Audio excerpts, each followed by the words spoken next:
October is Breast Cancer Awareness Month. It's an important time to learn about the resources available in our community at Erlanger Health Systems. Janet Kramer-Mai is the Director of Cancer Support Services, and Katie Viola is the Genetics Breast Cancer Navigator. So thank you to the both of you for joining me today. Thanks for having us. Very important topic for sure. So what are the statistics now for breast cancer? Well, about 240,000 women will be diagnosed with breast cancer at some point during the year. I think the thing that a lot of women hear during the month, though, is 1 in 8. Mm-hmm. So anytime I'm out doing any kind of teaching, education, I really just try and put that into perspective. So if a woman is in her 20s, during her decade, she's 22, 25, whatever, her risk is not 1 in 8. Her 10-year risk for breast cancer in her 20s is about 1 in 2,700. By the time you reach your 40s, it's 1 in 69. If we all live to be 80, it's 1 in 8. Gotcha. So I think that helps a little bit, because you could be doing a talk and there's a room, full of women, and you say 1 in 8, and you can see them counting 1, 2, 3, 4, 5, 6, 7, 8. Right. So I really just think that this is a great time to help put that into perspective. My mom was diagnosed with breast cancer at the age of 44, so I'm actually considered high risk. Yes, you are. And at the age of 30, I had my first mammogram, but just the education surrounding that.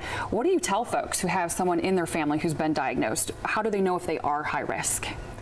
Yeah, so some of the factors we look at are family history, especially those first degree relatives. So mother, sister, child would all make you at higher risk. Any men in your family that have ever been diagnosed with breast cancer, that's a red flag.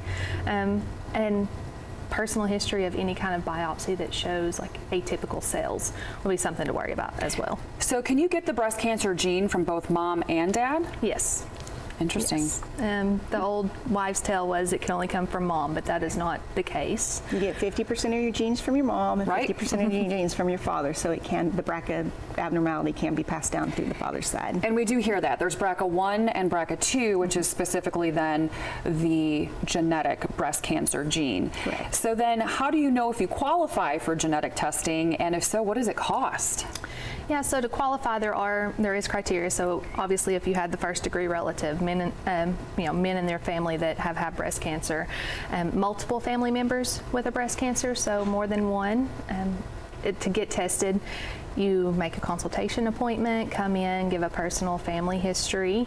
It's very important to get as much information as you can. So who in the family has had cancer and what age they were when yes. they were diagnosed. That's very important.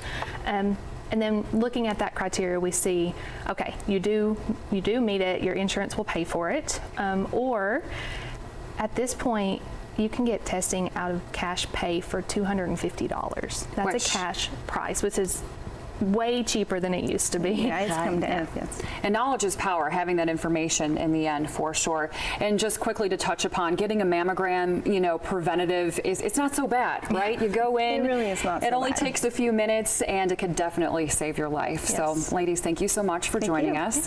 And for more information about this, you can go to Erlanger Health System. That's 423-778-PINK. You can also log on to their website. That's erlanger.org/pink, and you look for Katie, you can look for Janet. They'll give you all the information that you need to know. Thanks so much for joining us. Thank you. And coming up next on This and That, many folks suffer from fall allergies, unfortunately.